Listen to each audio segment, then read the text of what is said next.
这课我们要讲美甲中水彩的常用色。那既然是常用色的话，那就说明在美甲当中，它用的最多，而且的话也是最多出频率的两个颜色啊，红色和绿色。这里的话，我先从红色开始吧。红色的话，我肯定要去选用一个朱红色。这个红色的话，它会比较鲜艳，而且的话颜色会有点偏橘，就是看起来很艳丽。因为大多数宝子的水彩里面，它肯定颜色不是那么全面的，你有可能有些颜色有，它有些颜色又没有，所以说我们找这种大多数水彩里面都会有的颜色去给大家做演示，而且应该好多宝子有可能它的那个水彩里面连这个朱红色都没有。连朱红色都没有，但是它的颜色它会有一点点偏粉紫，有那种就是玫红色，对不对？好，我们来取一个玫红色。玫红色取出来，放到我们的水彩纸上。好，我这里呢涂上一个色块，等一下方便我们去做示范。好，颜色取的比较厚，比较多。不想浪费，衬上去。好，洗笔先擦，先把多余的颜色擦到纸上，然后再洗。这样子的话，水脏的没那么快。这两个颜色，一个是朱红一个是玫红。一个偏紫，一个偏橘，一个正，一个偏紫调的。那如果说你的颜色里面没有这个朱红色的话，怎么办呢？只有这种全是这种偏玫红的，包括你们的正红涂出来，它也有可能会有点偏紫、偏品红、玫红这种。那怎么办呢？我们可以就是通过调色的方法让你没有朱红色去调出朱红色来。玫红色里面我们去给它加上橘色，橘色肯定是很多宝子的水彩里面都是有的我们用橘色在这个玫红色里面，好调，搅拌，对，跟它搅拌，混合，来看一下这里调配过后的颜色对接过去，看一下，它就会出现我们的接近于我们的朱红色了。这个比例大家可以自己去掌控一下大概也是一个1:1的比例，看哪一个多哪一个少玫红色多一点，它色相又会不一样。好，可以自己去掌控一下。来，玫红色加橘这里你可以写上玫红色加橘，这个加橘就可以得到这个朱红色好了，然后现在我们来做一下颜色的演示。红色我们常用的一些调色的颜色是什么呢？黑和棕黑色、棕色。在调色当中最常用到的两个颜色，黑色、棕色。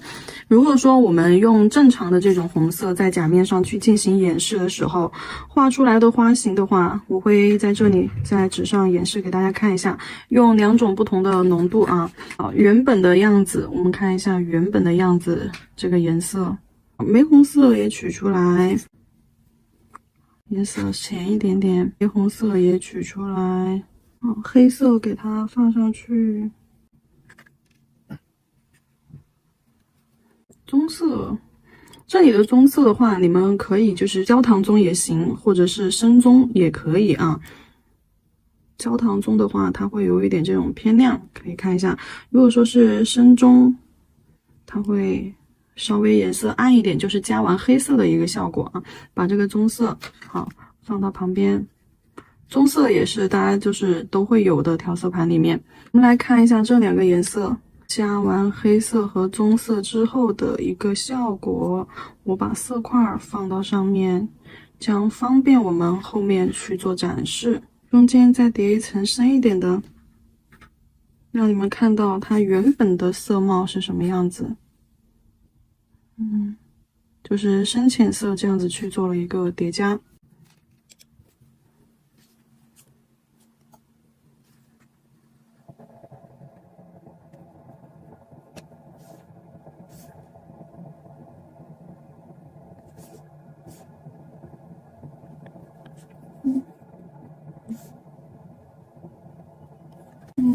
然后我们看一下，它们分别加上黑色、加上棕色之后，颜色会产生什么样的一个变化？为了取色方便，我会直接在这2个大色块上面去加啊。比如说红色加黑色，把黑色取出来，好，放到调色盘上。好，红色和黑色相加交融，黑色少一点，控制量啊，我们少量的去加。好。加完黑色了之后，这个红色好，加一点水稀释一下，稀释一下之后，再到纸上面去画水圈儿。加完黑色之后，这个红色它会变得暗沉很多，这相当于就是又回到我们前面的那个基础上面去了啊。前面几节课都讲过，这些颜色大概的都知道，去调配会产生的一些变化。但是这里呢，我们是给大家示范美甲水彩当中最常用的2个颜色。放错位置了，应该放到这里来。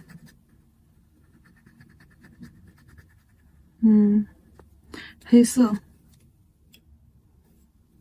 然后这边是加棕色，这边是加了棕色的。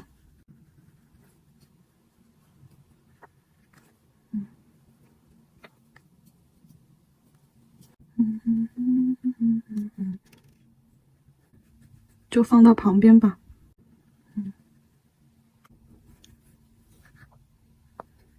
玫红也加棕色。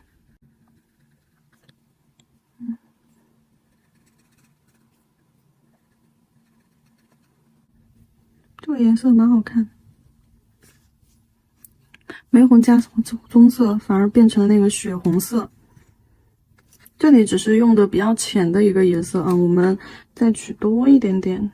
对，色粉取多一点点，把深色色块给它画出来。好，再去对比一下。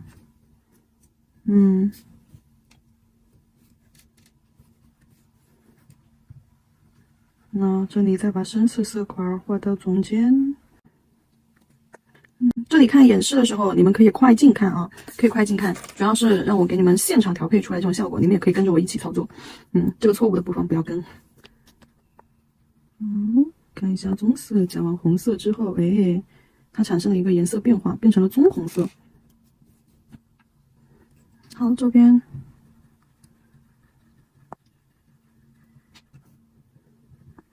那这里变成了一个血红色，玫红色加棕色之后，它会变成一个血红色。这就直接看竖排，你就能看到它颜色的一个变化过程了。然后我们再到中间，再到中间位置，我们再去加上还是给大家标注一下，不然看不清楚啊。朱红，这个是玫红，加黑。好，然后这里朱红色加上黑色就变成了一个暗红色，这里朱红色、玫红色加上黑色变成了一个接近酱紫色，然后这里呢朱红色加上棕色之后，它的颜色变成了一个偏旧一点的，看起来就是不是那种暗沉感，它有点泛黄偏旧感的国色、中国色的那种旧旧的那种棕红。那种棕红就说不出来它那个名字，然后这里呢是玫红色加棕色，然后出来之后接近于一个血红色，它的偏紫的感觉减弱了，红感反而还增加了，因为我们知道玫红色加橘色可以得到朱红色，对不对？那所以说我橘色里面它也有棕色，棕色里面橘色会多一点点，所以说那这个棕色里面的橘色将它的这个紫色冲淡了一些。变得接近有点红，红中带着紫，紫中带着黄，它就会更接近于那种血红色的颜色，就看起来粉粉的，偏粉调的一种颜色。好，然后接下来我们再看一下，这是单独加黑色和单独加棕色的一个区别。我们接下来再看一下，它就是两者结合黑色加上棕色，黑色加上棕色，我们会得到一个就是深棕色嘛，黑棕色。我们把这个颜色好拿出来演示一下，棕色，那黑色，看一下棕色和黑色调出来之后，我们的颜色这里也要去控制比例啊。控制比例，如果说棕色加的比较多，黑色比较少，那棕色多，黑色少，出来的颜色呢，你们可以看一下，跟这个有点接近，跟这里深褐色有点接近，就是这个深褐色。那这里的话已经这个调色盘里面已经有了，所以说我就不去再单独调了啊。已经有的颜色我们就不用单独调，然后这样子去给它直接涂上去演示，直接取用就好了。所以说这里需要用到深褐色的时候，调色的时候，我们可以直接就去取深褐色。如果说你没有的话，你这样去调黑色加棕色，或者是加棕红色，反正就是这种棕色系列的，那你去给它调一个这种深褐色出来。接着黑色再多一点点，棕色再少一点点，出来的话它就是一种熟褐的那种颜色，就是比较黑棕色的那种感觉。来看一下。那黑棕色就是黑色多，棕色少。我们还是把这个颜色举到纸上面，给大家捻开看一下。这里棕色多一点，我们就叫它深棕；黑色多一点，我们就叫它黑棕。这样子的话更好分辨一些啊。然后我们看一下深棕色在我们的朱红色和玫红色里面加进去了之后有什么区别？也就是说呢，黑色和棕色都往这两个颜色里面去加看一下区别，又会跟上面单独加会不会不一样啊？用这个放进去调一调，棕色放进去调一调，好，加一点水稀释一下。好，这个是正红色的那个颜色，调完之后浅色的一个效果啊。再看一下玫红色那个颜色呢，看一下这个颜色调完之后，好，浅色的一个效果。因为在纸上操作的时候我们这个纸它会非常的吸水，所以说它的控水的话，水彩纸控水和甲面的控水不一样啊。如果说我们在甲片上操作的时候，控水是不是让你们在纸巾上点两下，对吧？正反这样点两下。那如果说在纸上操作的时候，我们就轻轻点一下就可以了啊，轻轻点一下。也就是说，水要比在甲片上用的时候，笔上的水要多一些。然后再来看一下，色浓一点。去厚重一点，色块堆到中间，还没有完全干，先堆进去看一看啊。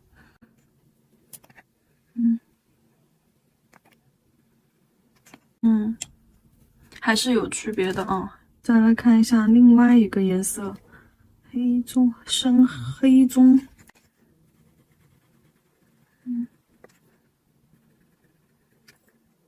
我发现一个快速一点的方法，可以先画一个色块，然后再给它晕开。黑棕加玫。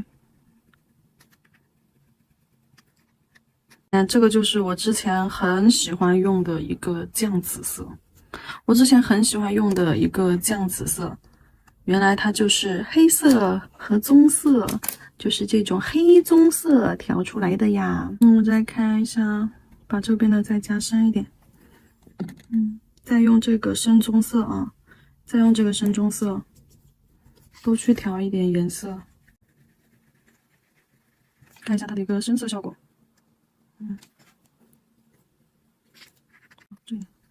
这边的玫红色不是很多了，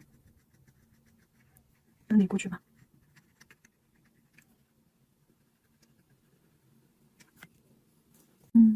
其实的话，效果区别还是有的。如果说我们要去对比用那个同一个颜色但是不同的那种调色去看一下啊，比如说这个是 A加1，这个是 A加2，那看一下就这一排。就是 A 组色，这是 A 加1组色，然后这是 A 加2组色。你们可以看一下本身它们的一个色相是什么样子的。加了黑色之后，这两个颜色是不是就变得暗沉了加了棕色，这两个颜色好像又不一样了，对不对？那这里就 B 组，好 ，B 加1组，这里是 B 加2组。好，然后我们常用到的，不管是画玫瑰啊、郁金香啊，或者是彼岸花呀，或者是各类的花型，常用到的颜色，你要么你喜欢这种感觉，你就去加黑，要么就去加棕，要么就是黑棕都加。黑棕都加的话，整个色调它的复古感、枯萎感会更强烈一些。那先把红色的颜色给大家演示了之后，接下来我们演示绿色。虽然说我们这上面的绿，它有一个这种偏棕绿的，然后也有一个素绿色，还有一个蓝绿色，还有一个亮绿色。因为你们的调色盘也不一定会有这些颜色，我们还是找最亮的一个颜色，色相最明显的一个颜色，我们来做演示啊。好，用这个嫩绿色，好，亮悠悠的这个绿，给它涂到我们的水彩纸上面。好，先涂到水彩纸上面。然后我发现这样子，就是我最近新找到一个偷懒的办法，这样子我就不用一会儿又洗笔，一会儿又去调色，一会儿又去洗笔调色，调色盘上全都是颜色，我这样子就可以很快速的，嘿嘿，想要去调哪个色就直接找一块区域去调就好了，对不对？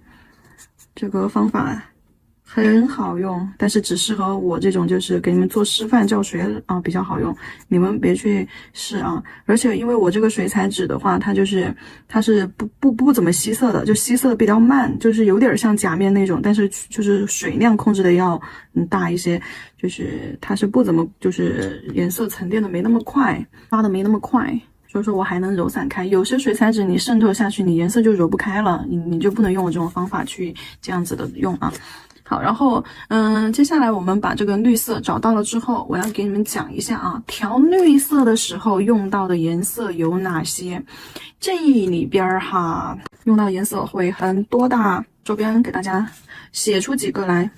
首先的话，一般是绿色做叶子或者是做装饰，还有就是可能其他地方也会用到啊。好，首先是黑色、棕色、红色，然后还可以蓝色。好，我现在将颜色取出来展示上去看一看。黑色的话，这里有2个黑色啊，黑色可能会用的比较多，很多这些颜色加黑色都会很好看。对。所有的这些颜色，你要调色的时候，美甲当中啊，因为美甲当中颜色很少会用到这么亮的颜色，除非在一些特殊的彩绘里面啊，就画动物啊、人物啊这种特殊的一些彩绘里面会用到明亮的颜色。大多数时候在美甲上展现的时候，都是用的暗调的，要么就是这些颜色加黑色，要么就这些颜色加棕色，要么就这些颜色加黑棕色啊。这里黑棕色一个要深一点啊，一个是黑棕色，一个是深棕色，这里2个黑色，然后这里呢是一个棕红色啊。然后这里是一个焦糖棕，所以说棕色和黑色在这里这盘颜色里面是属于最多，然后其他的一些颜色就是常用色以及一些必备色啊，绿色啊、蓝色系列啊，然后这里还有2个裸肤色，一个是正常的亚裸肤，一个是有点粉红色的那种啊，接近于肉粉色的。好，黑色我们拿出来放到纸上面，棕色你想要哪个棕都可以哦。不管是深一点的，还是这个焦糖色的啊，都行，就单纯的棕色也行，不加黑色的那种。然后红色，这里只是给你们看我用到的哪些颜色而已啊。蓝色的话，我们去取一个墨蓝色啊，就可以是这个墨蓝色，也可以是其他的，就是一些克莱因蓝啊、湖蓝啊这种，或者是这种雾霾蓝啊这些颜色。墨蓝也加的比较多，因为它里面已经有黑色了，就不用再加黑色了。你看这个墨蓝色，它也是这种湖蓝或者是正蓝加上这个黑色之后就是墨蓝色。这里就参考前面的色系调色课里面讲到的，把这些颜色放到绿色上面去看一下，加进去黑色加绿色。先来一个深色色块。好，加一点水，在它的旁边画一个浅色色块。那接下来你们会看到非常漂亮的绿色，棕色加绿色。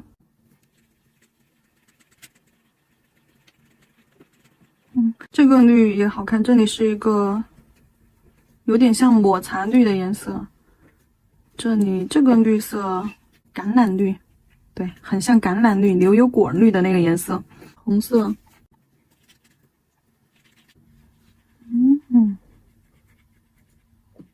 就是这种颜色展示的时候，你们可以快进啊，看最终的成品就可以了。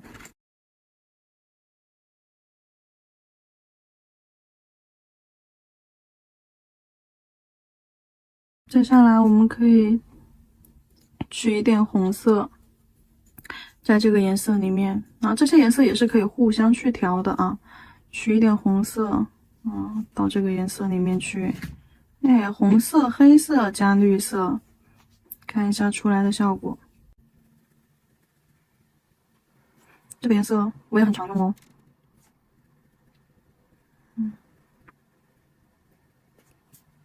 或者是这个棕绿色啊，或者是这个红色、黑色，我们还可以再加一点蓝色进去。好，加一点蓝色进去，看一下。那再加一点点，这个里面加一点红了，红色、蓝色加绿色。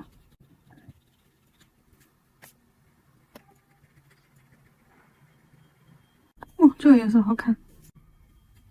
红色、蓝色加绿色等于黑加红加绿，这个是黑加蓝对吧？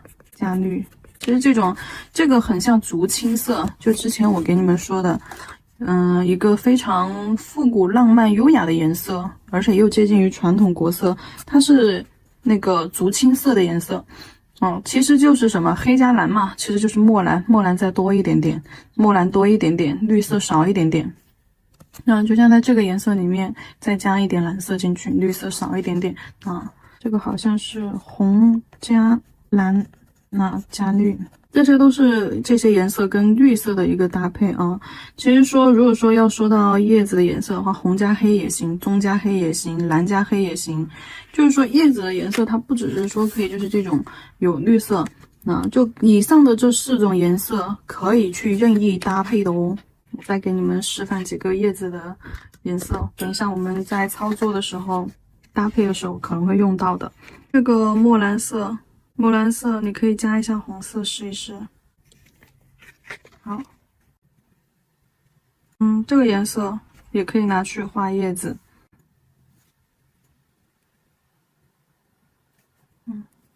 然后或者是黑色、红色少，黑色多，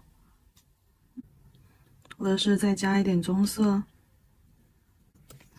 这个颜色也可以拿去画叶子。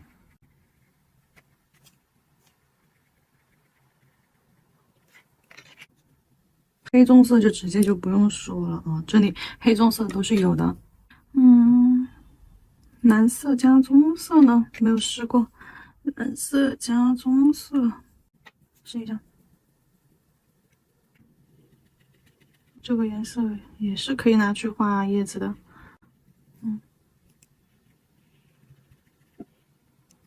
好，标注一下，这个是黑加蓝，好像还加了红吧。这个是黑加红加棕，颜色展示。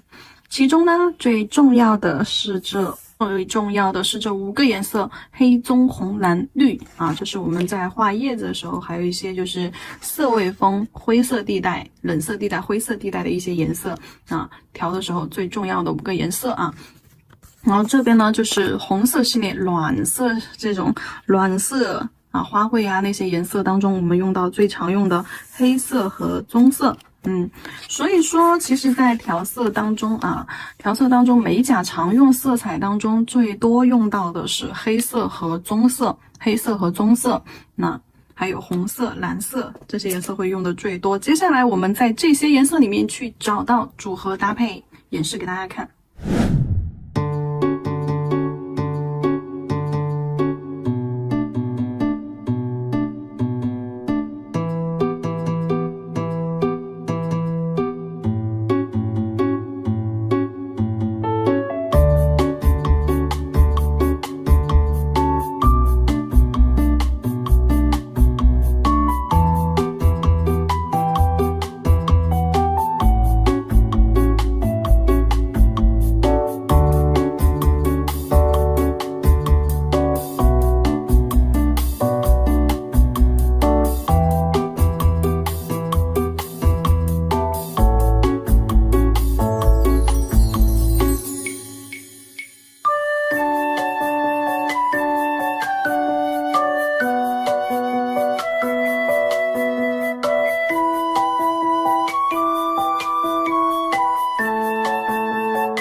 了解到前面的内容之后，我们就知道这节课当中美甲中水彩的常用色一共是哪些颜色呢？首先，红色朱红色、玫红色、绿色、黑色、棕色，还有墨蓝色。大家可以数一下，一共是多少个颜色？一共是6个颜色黑色、棕色朱红、玫红，然后墨蓝、绿色，就这6个颜色是最常用的。所有的色系搭配当中都是离不开这几个颜色。可以看一下，红色是暖色调当中的黑、棕2个颜色是重点，然后这里呢，我刚刚又加了一个墨蓝色，墨蓝色和朱红色、墨蓝色和玫红色调出来之后的颜色是2个暗红以及一个就是暗紫酱紫色，然后比例的话是墨蓝1朱红2，红色2。蓝色、墨蓝色1，这样子1:2的一个比例。那这种是暖色调的一些颜色，那这里是一些冷色调以及中性色的一些颜色。大家看亮绿，亮绿的话，从其中就是和我们的黑色、棕色、红色、墨蓝色黑色、棕色、红色、墨蓝色用这些颜色去调出来的一系列的，那不管是绿色系还是说亚麻色系就是看起来的话，这两边颜色的相差还是比较大。然后通过刚刚的一些调色搭配，我们所有的其他的，不管是黄色、黄颜色，还是说紫色，还是说一些其他的颜色，所有颜色都是从这几个主要色系里面去提取的然后我刚刚也给大家总结了一些色彩的搭配。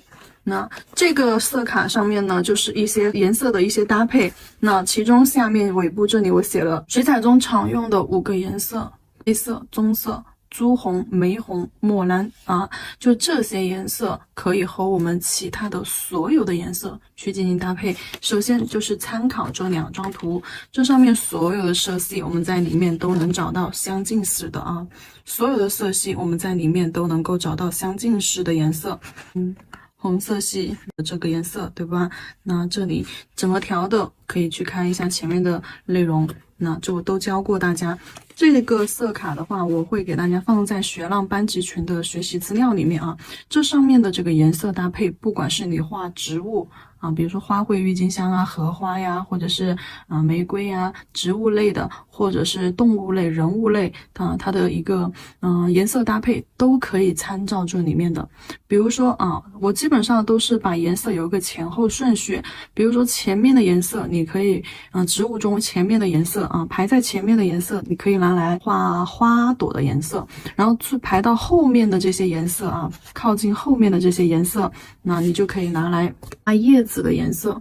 比如说那这一排这个是花朵的颜色，这个是植物叶子的颜色，然后比如说后面那前面2个可以是花朵的颜色，后面1个可以是叶子的颜色，甚至于前面这个花朵的颜色，后面2个叶子的颜色也是可以的。然后包括我们在画一些就是兔子或者是动物类型的，你前面的可以是它的一个就是肤色后面可以是它身上衣服的颜色，包括这些颜色都可以作为它身上的衣服、配饰、帽子包括是它的一些轮廓。当然轮廓你肯定不能用这种颜色，可以用这个颜色去做，然后做出来的话有那种接近春夏秋冬可爱的或者是浪漫的或者是温暖的色系，基本都在这里面了。我已经就是花了2个小时给大家总结出来了，你们在配色的时候就可以直接按照这个色卡去配。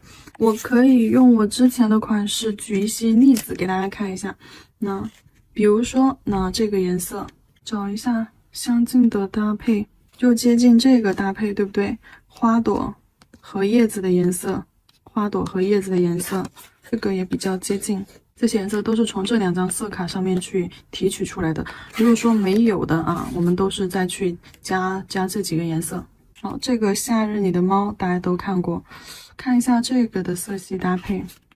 红色、紫色，还有这个蓝绿这个蓝绿在哪里？怎么去调？看这张纸上面，看这张纸上面，那接近于哪一个？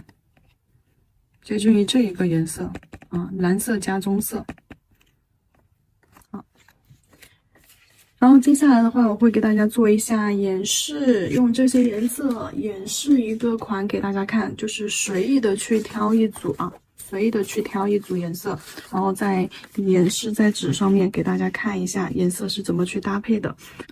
这个好，那我们就来这一组颜色搭配。首先这个红色，你们看就是经过前面的调色之后，能不能猜出来这个红色？如果说没有这个红的话，你们手里面如果说只有朱红没红，或者是只有玫红，那这种情况下怎么去调出这个颜色？我们找到最快捷的方法啊，先找到你有的颜色，就是在选取颜色的时候，你要先找清楚它的一个冷色调还是暖色调，就是它的一个调色的思维是什么样子的。你的，比如说它是一个红色啊，它是一个红色，但是这个红色它不是偏黄。它也不是偏玫红的那种，它是比较居中的。那这种情况下的话，你可以就是用你的颜色，比如说朱红色，它肯定是有点偏橘的，对不对？玫红色是有点偏紫的。那其实这个颜色的话，它不是偏黄的，那就好办。我们去找玫红色，好，去找到玫红色，好。然后看一下玫红色的颜色，它是不是感觉有点太过于紫了？太过于紫的话，我们要加哪一个颜色？棕色，对不对？好，这边棕色，棕色去把紫色给它对冲一下，那就可以得到一个粉粉的颜色。来看一下，得到一个粉粉的颜色。然后这个旁边的这个绿色的话，它不是纯绿，但你说它是蓝色吧，它又不是蓝色，对不对？它是有点偏绿，又有点偏蓝，结合上我们前面的调色方法，蓝色，我们先去找到绿色当中你最接近这个颜色的一个绿。那，暗度来说的话，好，就拿这个，好，就拿这个墨蓝。好，墨蓝来说，它们都是有点这种灰调的啊。深色调的，但是你看这个墨蓝拿出来之后有点偏蓝，但是这个颜色它本身是有点偏绿的。好，偏绿的，那我们就给它加绿色进去。至于这个绿到底是加这个还是加这个还是加那个，你都可以，你就随便选个亮绿好了，试一试啊。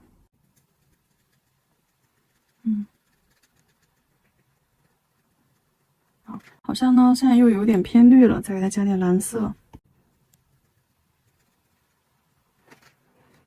蓝色再多一点，蓝色多，绿色少。好，再看一下，好，这样子更接近一些，蓝色多一点，绿色少一点。颜色已经找到了，接下来用这2个颜色去做一下演示。给它画一个郁金香吧，给大家。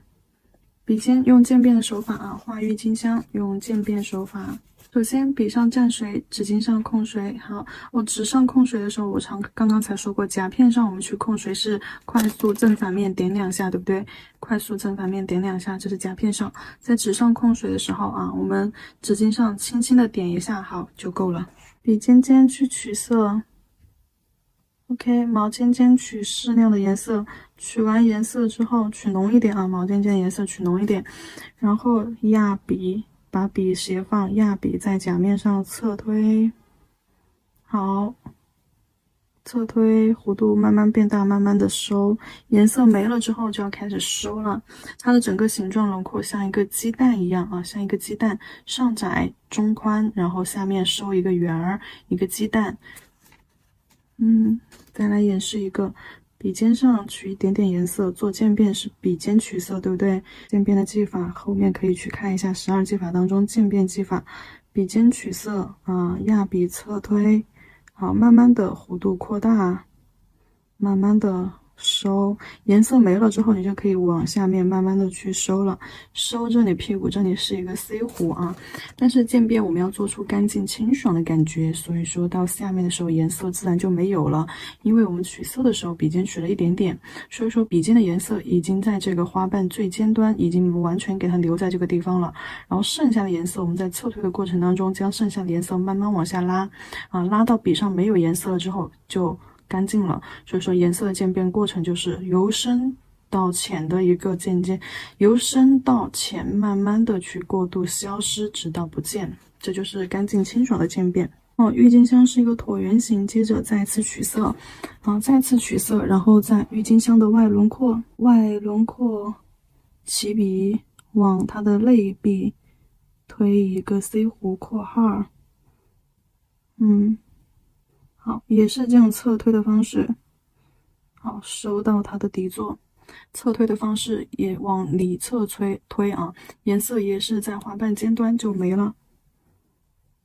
那这边外轮廓扒了一条线，然后将笔尖的颜色推往花尖儿，往里侧推 C 弧。好，慢慢的收到下方，消失不见。记住这一条内侧的边线啊，内侧的边线要给它做清晰一点，可以再去加一点颜色。颜色往尖尖推，往内壁去推，将它内壁的这条线一定要加深一些。好，这是干净清爽的一个郁金香渐变手法。这边，将笔尖的颜色推到花尖上，剩下的颜色往它的底座带过去，形成一层淡淡的影子。外轮廓往内壁去推。颜色推往花尖儿，剩下的颜色往下。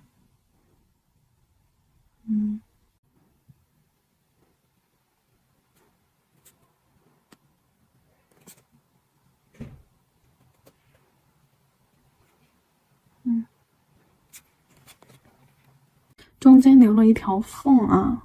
郁金香的花瓣是左边包裹一半，右边包裹一半，一边宽一边窄啊，一边高一点，一边低一点，然后中间留一条缝。然后来画它的叶子，我们用这个颜色来画，这个颜色也要分浅色和深色。这个颜色已经取下来，我们在调色盘上面吧。墨蓝色取出来，加一点点绿色。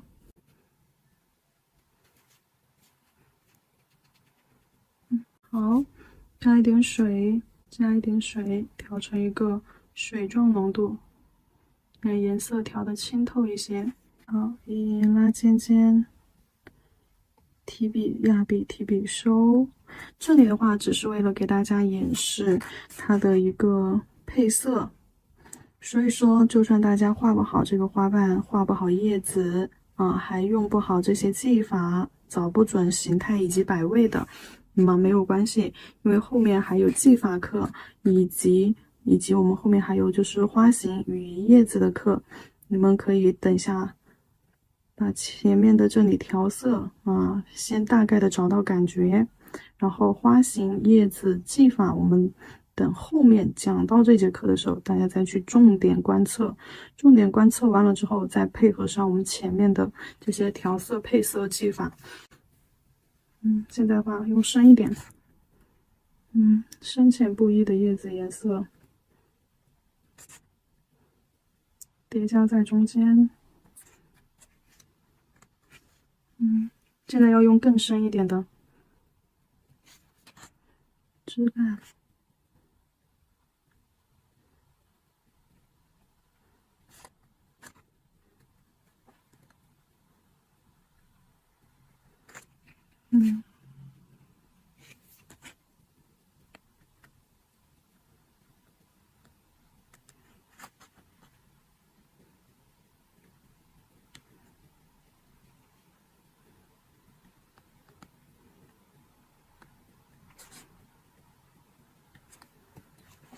好，看一下这样子的一个色彩搭配，那就是我们刚刚选中的这一个色彩搭配。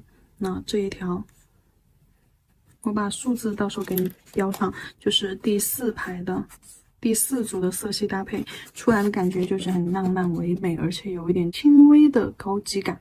好了，每一组大家都可以去试一试啊，不管是你用到什么搭配里面都可以，我觉得，画植物、画玫瑰、画郁金香、画荷花，或者是画动物或者是一些国风款，或者是一些可爱款、清新款、浪漫款，甚至是一些秋冬款，都是挺适合的。